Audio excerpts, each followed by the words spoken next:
कृतिका पुस्तक पाठ 1 इस जल प्रलय में। लेखक फणीश्वर नाथ रेणु। इस जल प्रलय में एक व्रत कथा है। इसमें बिहार के पटना शहर में आने वाली बाढ़ का सजीव चित्रण प्रस्तुत किया गया है। लेखक का गांव ऐसे इलाके में है जहां चारों ओर के बाढ़ पीड़ित लोग शरण लिया करते हैं। यह पर्वतीय क्षेत्र है, इसलिए लेखक ना तो तैरना जानता है और ना ही उसने बाढ़ के कहर को भोगा है। हाँ, वह बाढ़ पर लेख, कहानी आदि अवश्य लिख चुका है। उसके उपन्यासों में बाढ़ की विनाश लीला के अनेक चित्र हैं, किंतु उसने बाढ़ से घिरने का अनुभव सन 1967 में पटना शहर में किया। 18 घंटे की लगातार बारिश ने पटना शहर को डुबोना शुरू कर दिया। जब शहर का पश्चिमी इलाका छाती भर पानी में डूब गया तो लेखक सहित सब लोग घरों में ईंधन, आलू, मोमबत्ती, दिया सलाई, पानी, कंपोज की गोलियां आदि इकट्ठा कर बैठ गए और पानी की प्रतीक्षा करने लगे। सुबह समाचार मिला कि राजभवन और मुख्यमंत्री भवन डूब गए हैं। दोपहर तक गोलघर जल में डूब चुका था। लेखक 5 बजे कॉफी हाउस के लिए निकला तो रिक्शा वाले ने बताया अब तक कॉफी हाउस भी डूब चुका होगा।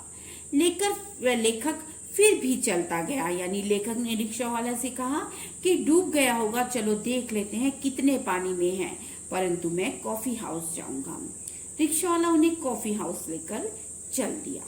लोग अपने अपने वाहनों पर पानी देख देख कर लौट रहे थे।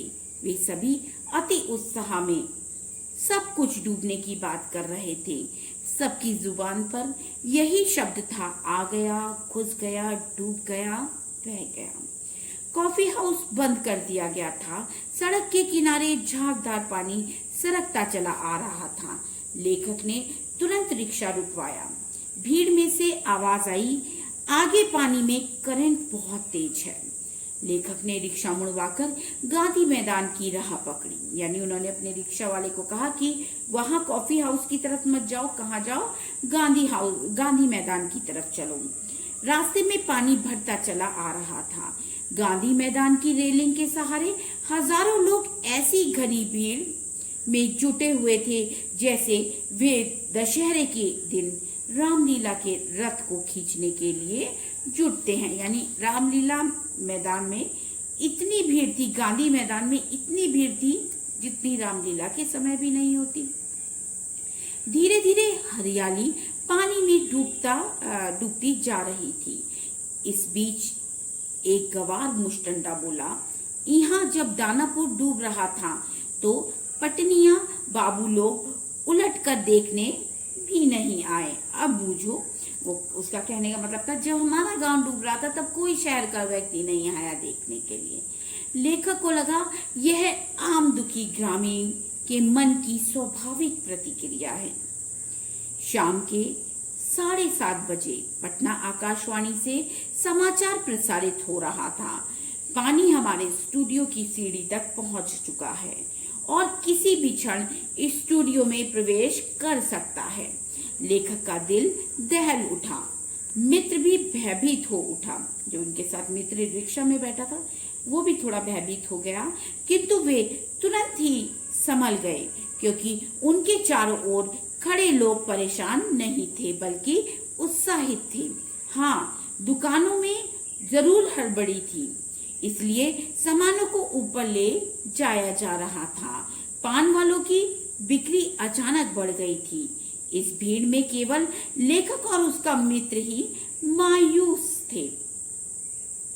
उन्हें लगा कि अभी अभी लोग उनकी कायरता पर हंस पड़ेंगे। वहां कोई पटना के बह जाने की, कोई ताश खेलने की, कोई इनकम टैक्स के छापे की बात कर रहा था। राजेंद्र नगर चौराहे के मैगजीन कॉर्नर पर पत्री पत्रिकाएं पहले की तरह बिछी हुई थीं।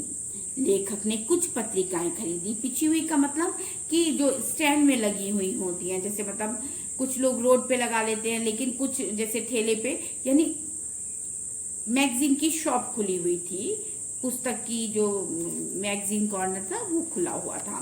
मित्र ने कहा, कल जो कम पानी में होगा वह अधिक पानी में घिरे मित्र की सहायता के लिए आएगा। यानी लेखक के मित्र ने लेखक से कहा कि हम दोनों में से जिसके घर में कम पानी होगा हम उसकी सहायता के लिए दूसरे के घर आएंगे। जनसंपर्क की गाड़ी लाउड स्पीकर से ऐलान कर रही थी कि बाढ़ का पानी रात के 12 बजे तक लोहानीपुर, ककड़बाग और राजेंद्र नगर में घुस सकता है। आप सावधान हो जाएं की प्रतिध्वनि बार बार गूंज उठती थी। लेखक ने पत्नी से पूछा, गैस का क्या हाल है? पत्नी ने बताया, 1-2 दिन तक ही चल पाएगा सिलेंडर। सारे राजेंद्र नगर में सावधान सावधान की ध्वनि गूंजने लगी। सारा शहर जगा हुआ था है। पश्चिम की ओर से आवाजें आ रही थी। लगता है रात के 1-1:30 बजे तक पानी राजेंद्र नगर पहुंचेगा। लेखक को चाहकर भी नींद नहीं आती। बाढ़ की प्रतीक्षा आकुल करने लगती है उन्हें। बाढ़ की प्रतीक्षा की मतलब पता नहीं कितने बजे तक पानी राजेंद्र नगर में भर जाएगा। वह कविता लिखने की सोचते हैं। जब उन्हें नींद नहीं आती तो उनको लगता है कि समय का कुछ तो प्रयोग किया जाए, सदुपयोग किया जाए, चलिए कविता ही लिख ले। किंतु मन में बाढ़ की पुरानी यादें चलचित्र की तरह चलने लगती हैं। 1947 में पूर्णिया जिले में बाढ़ आ गई थी। लेखक अपने गुरुजी के साथ बाढ़ पीड़ितों की सहायता के लिए नाव पर जा रहा था। चारों ओर पानी से घिरा एक द्वीप था। लेखक ने सोचा वहां जाकर टांगे सीधी कर ली जाएंगी, परंतु गुरु सीतानाथ बहादुरी ने बताया कि वहां सारे चीटे, सांप, बिच्छू, लोमड़ी, सियार पनाह लिए हुए होंगे। यही हुआ। बहादुरी जी ने निर्देश दिया। हर नाव पर पैरों और तलवों के घाव पर लगने वाली दवा, दिया सलाई की डिबिया और केरोसिन का तेल होना जरूरी है। सब जगह इन्हीं की मांग होती है। यानी ऐसे स्थान पर आप जा रहे हैं जहां बाढ़ आ चुकी है तो वहां पर लोगों को ईंधन की जरूरत पड़ेगी, दिया सलाई की जरूरत पड़ेगी, यानी माचिस की जरूरत पड़ेगी, और उनके पैर में जो इन्फेक्शन हो गया होगा पानी से, तलवों में जो घाव हो गए होंगे, उन पर लगाने की उन्हें दवा चाहिएगी। 1947 में महानंदा में बाढ़ आई थी। लेखक वापसी थाना के एक गांव में पहुंचा।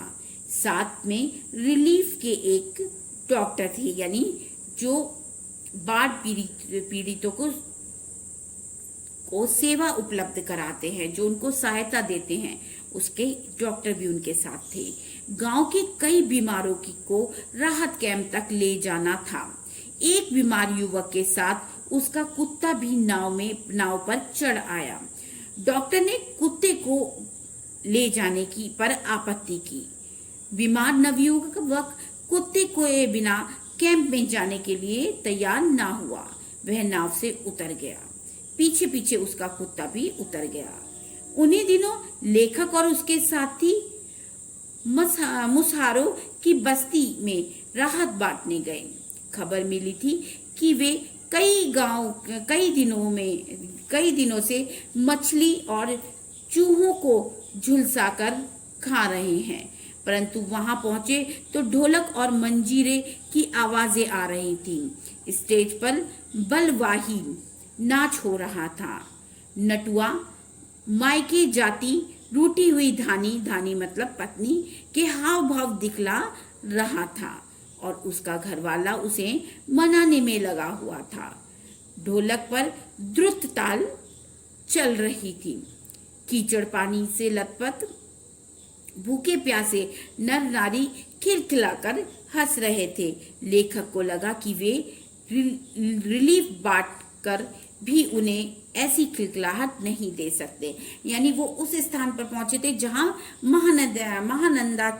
महानंदा नदी की वजह से बाढ़ आई थी, यानी महानंदा नदी में बाढ़ आई थी। तो जो वहां के लोग थे, है ना, उन्हीं दिनों लोग कहाँ पहुंचे लेखक? मुसहारों की बस्ती में। तो वहां पर जाकर क्या देखते हैं कि लेखक ने सोचा था कि लोग त्राही त्राही कर रहे होंगे, लोग दुखी होंगे, लेकिन वहां जाकर लेखक ने क्या देखा? वो लोग भूखे प्यासे थे।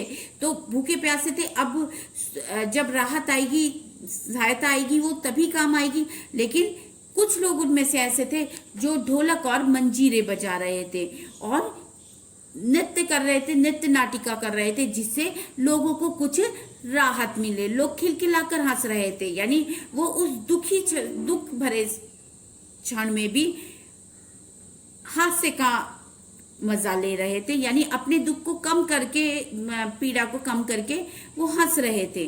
तो लेखक को ये आभास होता है कि चाहे रिलीफ करने, मतलब कि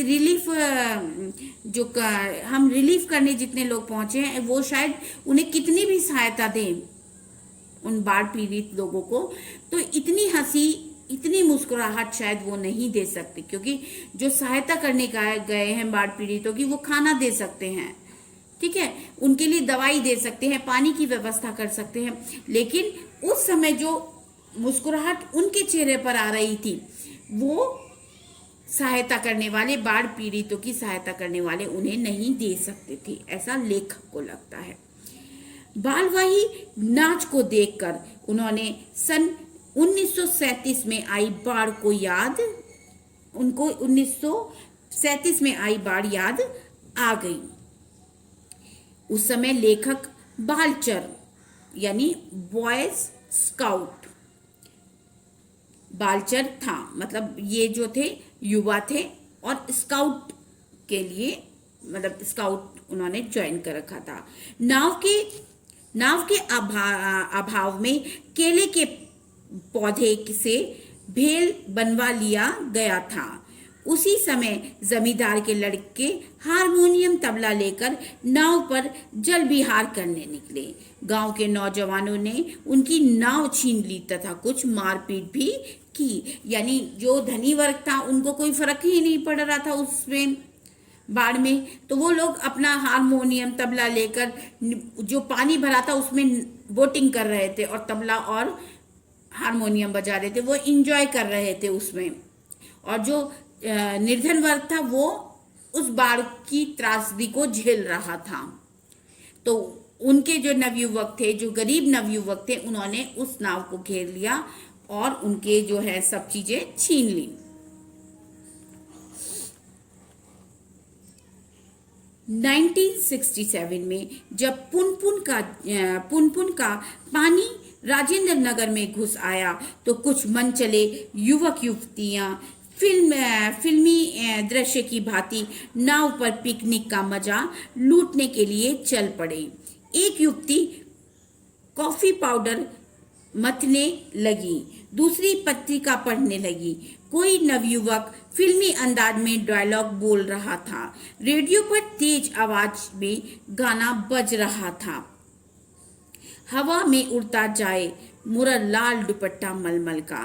तभी गोलावार के पास स्थित चारों ब्लॉकों की छत पर खड़े लड़कों ने उन पर इतनी सीटियां, किलकारियां और फतवियां माने कमेंट्स की बौछार कर दी कि उनके लाल होठ काले पड़ गए। उनकी सारी प्रदर्शन वृत्ति धूल में मिल गई। यानी जब ऐसा था कि बाढ़ आई थी पुनपुन में, तो क्या हुआ कि जो धनी वर्ग की लड़कियां थी वो नाव में चढ़कर अपना कॉफी और गाना वगैरह लेके, रेडियो वगैरह लेके सब जो है पिकनिक मनाने चल दी। बाढ़ आई हुई है, उनको उससे कोई मतलब नहीं, उनको एंजॉय करना है, मनोरंजन करना है, वो लोग उसमें चले जाते हैं। तो जो घरों में, जिनके घरों में पानी भर गया, वो सब बच्चे, जो युवा लड़के थे, वो छतों पर खड़े हुए थे। जब उन्होंने देखा कि नाव के अंदर एक कॉफी बना रही है, दूसरी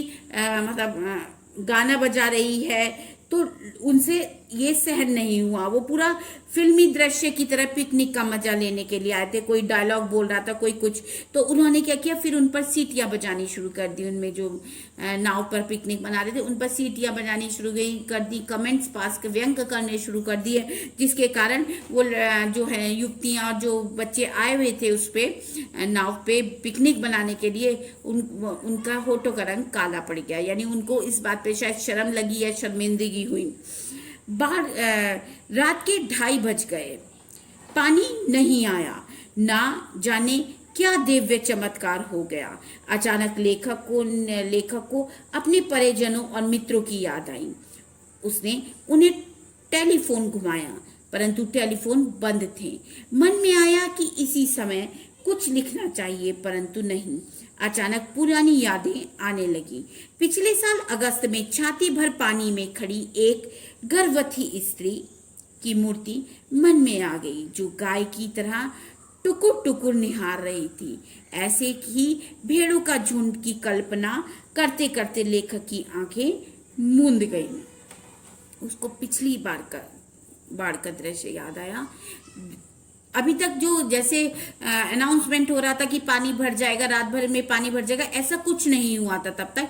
तो लेखक ने सोचा कि चलो कुछ लिखता हूँ, या उन्हें अपने रिश्तेदारों की चिंता हुई कि पूछता हूँ क्या हाल चाल है। लेकिन उन्होंने फोन करने का प्रयास किया, पर फोन नहीं लगा। ठीक, डिस्कनेक्ट, मतलब नहीं चल रहा होगा, फोन काम नहीं कर रहा था। तो उनको उसी समय लिखने का हुआ कि लिखता हूँ, पर लिखने में उनका मन नहीं लगा। उन्हें बाढ़ में एक युवती की याद आई, जो पिछली बाढ़ में खड़ी हुई थी, जो गर्भवती थी, और वो टुकटुकी लगाए, जो पानी में खड़ी हुई थी और टुकटुकी लगाए आते जाते वाले को, लोगों को देख रही थी कि शायद कोई उसे बचाने का प्रयास करेगा या उसकी सहायता करेगा। अचानक ऐसे यही सोचते सोचते लेखक की आंखें मूंद गई, वो सो गए। अचानक लेखक को नींद से जगाया गया। सुबह के 5:30 बज गए थे। चारों ओर शोर था। आ रहो लो है पनिया कि मतलब कि पानी जो है आ रहा है। लेखक ने आंखें मलते हुए देखा, झाग फेन लिए पानी आ रहा था। वो साफ पानी था नहीं था, वो गंदा पानी था, मतलब जो बाढ़ का पानी था। भाई सीधी सी बात है, वो नाली वगैरह सबका पानी मिक्स होकर आया, तो उसमें झाग बने हुए थे, ठीक वैसा जैसा कल शाम कॉफी हाउस के पास था। हर भंगी बस्ती के पास लगा जैसे पानी में बच्चे कूद रहे हैं, परंतु नहीं, वहां एक मोड़ था। अतः अवरोध को पाकर पानी उछाल पड़ता था। जहां पर रुकावट थी, जहां पर ऊंचा नीचा था, कोना था, वहां से पानी उछल कर आ रहा था। पुलिस चौकी के पास पानी का पहला रेला आया। ब्लॉक नंबर 4 के नीचे भी पानी की लहर नाचने लगी। लेखक दौड़कर छत पर चला गया। चारों ओर जल का कोरहाम था, यानी इतना पानी भर गया कि लेखक को अपनी जान बचाने के लिए छत के ऊपर जाना पड़ा। लहरों का नृत्य। गोलबर्ग के गोल पार्क के चारों ओर पानी ही पानी, तेजी से बढ़ता पानी। लहरें बहुत तेज हैं। सामने की दीवार की ईंटें डूबती जा रही हैं। बिजली के खंबे का काला हिस्सा, ताड़ के पेड़ का तना सब डूब रहे हैं। हरियाली डूब गई, यानी पानी इतना आ गया कि पेड़ों के पत्ती तक उसमें डूब गई। बचपन की बाढ़ देखी है, किंतु पानी का इस तरह का आना नहीं देखा। लेखक कहते हैं उन्होंने बचपन से बाढ़ देखी है, परंतु मतलब सुना है बाढ़ के बारे में, परंतु इतना पानी उन्होंने कभी नहीं देखा। अगर रात को पानी आया होता तो लेखक भयभीत हो जाता। मतलब ऐसा ही पानी अगर सडनली रात को आ जाता तो लेखक को अवश्य ही डर लगता। मन में आता है कि काश इस समय एक मूवी कैमरा होता या टेप रिकॉर्ड होता तो या कलम होती, परंतु अच्छा ही है, कुछ भी नहीं है उनके पास। वो कह रहे कि अगर मेरे पास कैमरा होता, मूवी कैमरा होता, तो मैं इस दृश्य को फिल्मा लेता। अगर मेरे पास रेडियो टेप होता, मतलब रिकॉर्डर टेप होता, तो मैं इस मंजर को अपनी वर्तनी से यानी अपने बोली से या अपने अनुभव से उसको मतलब उसका ब्यौरा रिकॉर्ड कर लेता, यानी उसके बारे में मैं बोलकर रिकॉर्ड कर लेता। फिर वो एक का कहते हैं कि काश मेरे पास कलम होती, क्योंकि सुबह जब 5:30 बजे पत्नी ने उठाया तो वो ऐसे ही भागकर ऊपर चले गए छत पर, क्योंकि पानी भरना शुरू हो गया था। तो उनके पास कलम भी नहीं थी, कि बोले कलम भी नहीं है मेरे पास। लेकिन फिर बाद में सोचते हैं कि अच्छा है कि मेरे पास ये सब नहीं है, क्योंकि जो दृश्य वो अपनी आंखों से आज देख रहे थे, इतना भयंकर दृश्य उन्होंने कभी नहीं देखा था, जिसे वो अब लिखना भी नहीं चाह रहे थे।